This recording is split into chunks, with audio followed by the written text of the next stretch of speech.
Good afternoon, everyone. My name is Jessamine Similian. I will be the first presenter of Group 8. And for today's report, we are going to discuss about business ethics and natural environment. Moral reasoning about natural environment. Moral reasoning about specific environmental issues can be based on variety of ideas. This lesson goes through three essential principle pairs: justice and sustainability, sufficiency and compassion, solidarity and participation. This lesson explains how environmental issues push us to broaden these concepts to include the natural world's well-being and our human responsibilities to it. It finishes with a summary of three different types of moral arguments that might be utilized in environmental moral reasoning. The three classic ethical principles of justice, sufficiency, and solidarity can be traced back to many different sources: Greek philosophy, religious teachings, and reflection on human experience. When faced with an ethical decision concerning the environment, we should consider each of these principles, also known as ethical standards, might be applied to the situation at hand or any situation related to environmental issues. So the first essential principle pair is justice and sustainability. So justice, the classic formal principle of justice is that equals should be treated equally unless there is a sufficient reason to treat anyone or anything unequally. Other definition as well: environmental justice as fair treatment and meaningful involvement of all people, regardless of their race, color, national origin, or income with respect to the development, implementation, and enforcement of environmental laws, regulations, and policies. In other words, your health should not suffer because of the environmental where you live, work, or learn. Environmental justice is concerned with the inequitable access to environmental resources, such as clean food, air and water, and the injustice of greater pollution that often characterize lower-income communities or not wealthy suburbs. Examples of environmental burdens that may be considered under the umbrella of environmental justice cover many aspects of community life. These burdens can include any environmental pollutant, hazard, or disadvantage that compromises the health of a community or its residents. For instance, one of the environmental justice issues, an example is inadequate access to healthy food. As we all know that certain communities, particularly lower income or minority communities, often lack supermarkets or other sources of healthy and affordable foods. Another example is inadequate transportation. While public transportation may be available in urban areas, policies must be monitored still to avoid cuts in service and fare hikes that make it difficult for community residents to pursue employment or adequate living standard. Another example, air and water, which is one of the major environmental justice issues, because many lower income or minority communities are located near industrial plants or waste disposal sites. Air and water quality can suffer if not properly monitored. The notion of justice also underlies concern about animal welfare. Recent advances in biology have shown that the differences between humans and other animals are much less than many of us might think. So there's a question: are all living creatures involved in this situation being treated equally? If not, why not? So all animals have the ability to suffer in the same way and same degrees as the humans do. They feel pain, pleasure, fear, frustration, and loneliness, and motherly love. Aside from having the ability to feel, animals also needs food, water, air, and shelter, same on what humans needs. So as animals have the capacity to feel pain, therefore they deserve moral protections. The capacity to feel pain or sentience is the most common criterion for moral consideration. Well, it's true that animals differ from human in many ways, but they both share the ability to feel pain and suffer. Therefore, animals should be granted the same rights as human beings. All living creatures involved in this situation must be treated equally. Next is sustainability. Sustainability extends justice into the future. Sustainability can be defined as meeting the needs of the present generation without compromising the ability of future generation to meet their own needs. One of the good examples of sustainability is water treatment. Water is another natural resource that has largely been considered a free raw material and therefore used inefficiently. Environmental ethics extends the concept of fundamental fairness to encompass individuals who have yet to be born or future generation. So before I start, I would like to introduce myself. I am Rosemary Dumada, and my topic for today is about sufficiency and compassion. So the sufficiency principle states that all forms of life are entitled to enough goods to live and flourish. The conclusion also means that no one should waste or keep resources intended for the sufficiency of all. Upholding the sufficiency norm implies demands on individuals to share, live more simply, think creatively, and in human communities to ensure that everyone has access to the goods they need to live a life of dignity. Sufficiency is concerned with all life forms being equally entitled to having enough resources to strive the needs of others, especially animals and plants included, should be considered when producing goods, and hoarding is discouraged. This moral duty is related to basic human empathy. So to apply the principle of sufficiency to an environmental decision, we should ask first that will the decision permit all those involved, especially the poor, to have enough resources in which to live and flourish? Number two, is there any aspects of the decision that indicates the presence of waste or excess, or a failure to be creative? Compassion extends the notion of sufficiency to the earth.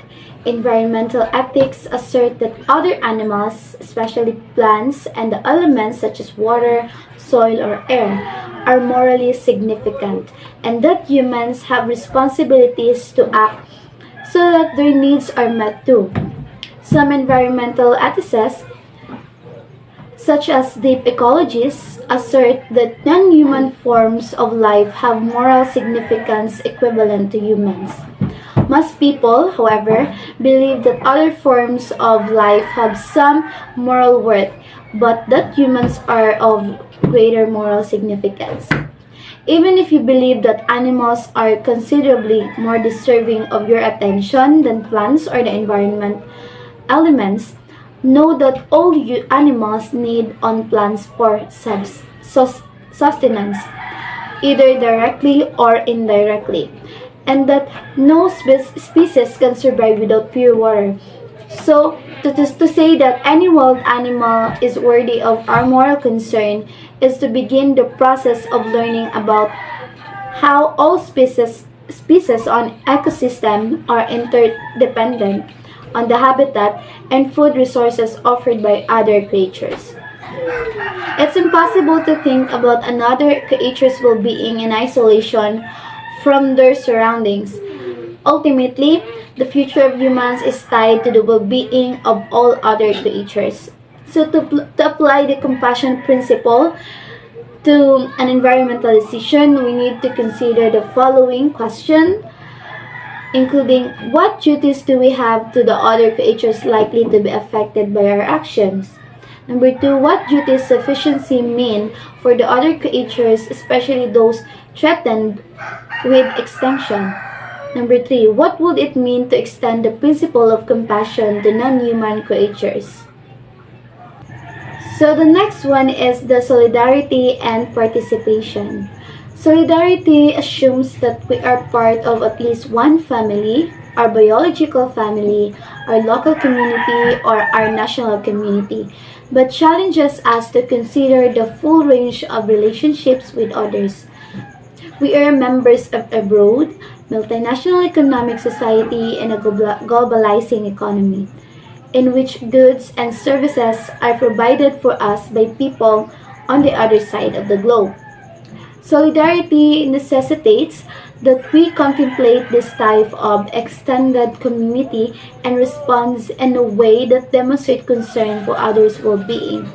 So to apply the solidarity principle to an environmental decision, we must first ask who are all the human stakeholders involved in this situation?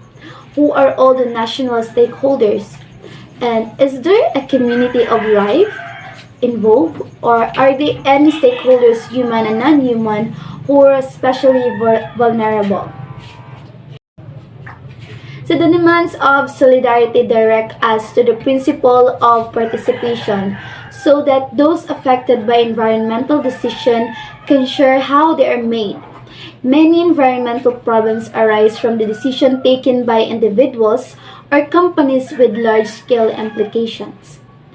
Governments in this country and others have made mistakes in the past, make environmental decisions without fully obtaining public permission. Those who are most affected are frequently unaware of the decision made or the long-term implication on their health and the environment. The ethical principle of participation requires us to acknowledge all parties, human and non-human, who may be affected by a decision, and to recognize that all parties should have a say in how the decision is made. True involvement necessitates transparency, which means that everyone has access to the same information as everyone else. So to apply the participation principle to an environmental choice, we need to consider the following question, such as, do all stakeholders in this decision actually have a say in how the decision is going to be made? Are there any stakeholders who cannot represent themselves or who have little power, and how? And how will their interests be represented in the decision-making process? So that's all. Thank you and stay safe.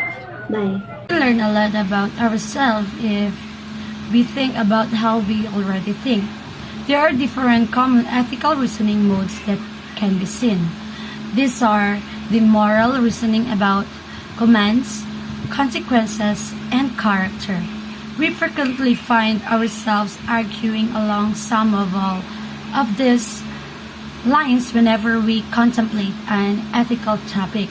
This is applicable of environmental ethics as well as any other sort of ethics. So in commands, we might refer to those things that we should be regardless of the consequences as commands. Such ethical notions as commandments, laws, rights, and justice are already related with this type of reasonings. In terms of environmental ethics, perhaps the most well-known command is one of the most well-known orders in all the ethics: do no harm. This means that our first general duty to the environment is to avoid harming it.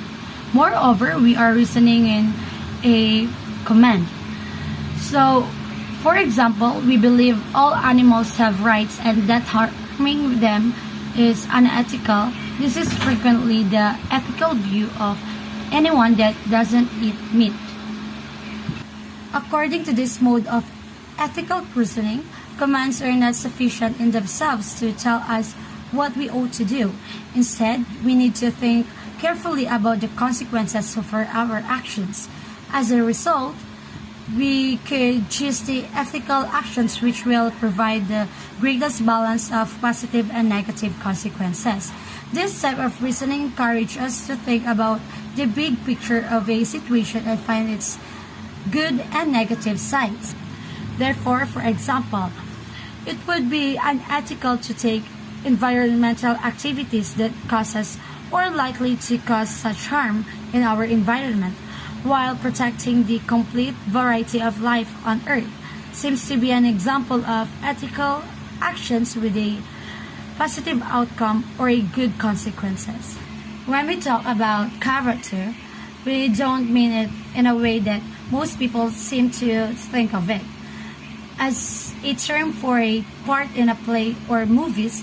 In the face of a problem involving environmental ethics, we are asking what this particular action that may have an impact on the environment mean my character. Either what kind of person am I becoming in connection of the environment as a result of my actions. It is true that I am becoming more just humble and generous as time goes on. This mode of ethical reasoning encourages self-reflection that is both thorough and honest. It can also cause this type of group reasoning. We are, after all, what we do, whether it is only with other humans or also with nature. So, causes of environmental problems. There are many environmental moral issues relevant to this business. First, ecology. Second, traditional business attitudes towards the environment. Third, problems involving environmental abuse. Fourth, the environmental protection. And lastly, the methods to pay for environmental protection. To make the grave importance of the environment clear, William Shaw briefly discusses many of the environmental issues we face today. First, pesticides often harm or kill fish and birds and can cause illness in children. Second, air pollution contaminates and air despoils vegetation and crops and construction materials and threatens our lives and health. Third, the ozone layer was damaged from chlorofluorocarbons. Fourth, carbon dioxide and other greenhouse gases are causing global warming. Fifth, toxic chemicals in our environment causes many health issues. Sixth, nuclear power plants require mining, processing, and transporting of nuclear materials that causes cancer in many people, and it's unclear that our methods of disposing of nuclear waste are entirely safe. As we can see, destruction of the environment frequently violates on our rights to be free from harm and puts our health at risk. Environmental ethics, as it relates to business, is primarily concerned with the impact which a company's activities can have on natural environment. When business polluted natural resources and waste disposal, they harm the ecosystem. All of this takes place in an environment or ecosystem. A plant, for example, is an ecosystem which contains a huge number of living organisms that are linked together in a complicated system of interdependence. Many businesses dump garbages into bodies of water, such as ponds. This is sometimes relatively harmless to the ecology, but increasing the amount of waste could make some creatures unsafe. Many fish might die if the poison kills particularly plants in a pond. Businesses have a focus on environmental indifference. Environmental protection wasn't really considered as a concern until recent times. A business would harm the environment to an amount that it was profitable, and it frequently did so even if was not warranted. Shaw discusses business attitude that leads to unjustified environmental damage, while people used to regard the natural world as a free and unlimited good. They believe that the Earth's resources might be taken indefinitely with no important moral harm was done. Pollution could damage the environment, but the harm done was considered insignificant because the world has been seen as such a huge place. The ethics of environmental protection. Environmental ethics is a branch of philosophy concerned with human responsibilities in relation to the natural environment. However, the situation or nature-centered perspective claims that the environment should be protected because it is ethical important in itself. Regardless of individual interest, well, we come up with the question in how is the environment relevant to the business ethics? First, it's in our interest to protect the environment insofar as we are human beings and we are often harmed by environmental damage, and measures to protect the environment can benefit us all. Second, many people don't feel responsible for harming the environment. It is because they don't personally or intentionally do so much harm to it. Third, companies that harm the environment has externalities and harm others that they unfairly benefit from, which can violate our rights. Because of pollution control, we may conserve the environment by enforcing stronger rules on businesses and limiting the amount of pollution allowed, as well as by attempting to heal the ecosystem and taking whatever steps are necessary to restore it to a balanced state. Of course, protecting and assisting the environment can be costly, and many individuals are unwilling to pay those costs. Additionally, the cost-benefit analysis is not merely financial in nature. We may need to consider the pain, suffering, and death that pollution can inflict.